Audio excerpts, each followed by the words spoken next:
சொர்க்கமா நரகமா என்ற எல்லாவற்றையும் தீர்மானித்து அல்லாஹ்வுடைய உதவியை தரக்கூடிய ஒரே ஒரு வழி குர்ஆன்.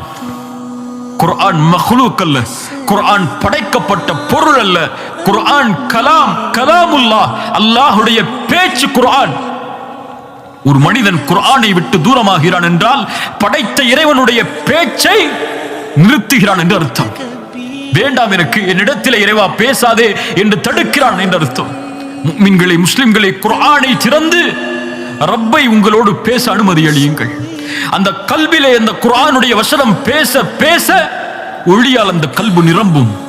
அந்த கல்பு மாற்றத்திற்கு தயாராகும், நன்மைக்கு தயாராகும், அல்லாஹ்வின் நினைவுக்கு தயாராகும், சொர்க்கத்திற்கு தயாராகும், நரக விடுதலைக்கு தயாராகும்.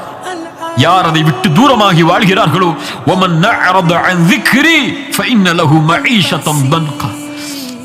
யார் நினைவிலிருந்து தூரமாகி வாழ்வாரோ அவர் நெருக்கடியான வாழ்வில் தான் இந்த பூமியில் வாழ்வார். குர்ஆனை விட்டு தூரமான வாழ்க்கை நஷ்டத்திற்குரிய வாழ்க்கை. குர்ஆனோடு இணைந்த வாழ்க்கை தான் வெற்றிக்குரிய வாழ்க்கை. குர்ஆனை படித்து படித்து இன்பம் கண்ட உள்ளம்தான் சொர்க்கத்தில் இன்பம் காணும். குர்ஆனை விட்டு தூரமாகி ஷைத்தானுடைய வழிகளில் இன்பத்தை கண்ட உள்ளம் நரகத்தில் தான் தங்களுடைய இன்பத்தை அமைத்துக் கொள்ளும். அல்லாஹ் பாதுகாப்பானாக.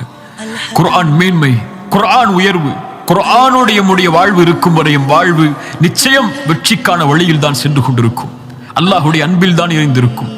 அல்லாஹ்வோடு ஒரு மனிதன் தன் இணைப்பை ஆக்கிக் கொள்வதற்கு அவனுடைய வார்த்தைகளை புறக்கணித்தால் எப்படி நடக்கும்?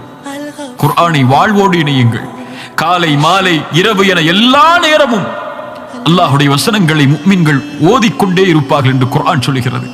அப்படிப்பட்ட முஃமின்களாக மாறுங்கள்.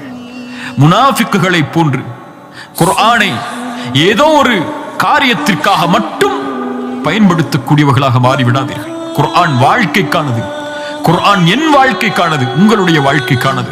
குர்ஆன் எனக்கு வழிகாட்டுவதற்காக இறக்கப்பட்டது, உங்களுக்கு வழிகாட்டுவதற்காக இறக்கப்பட்டது.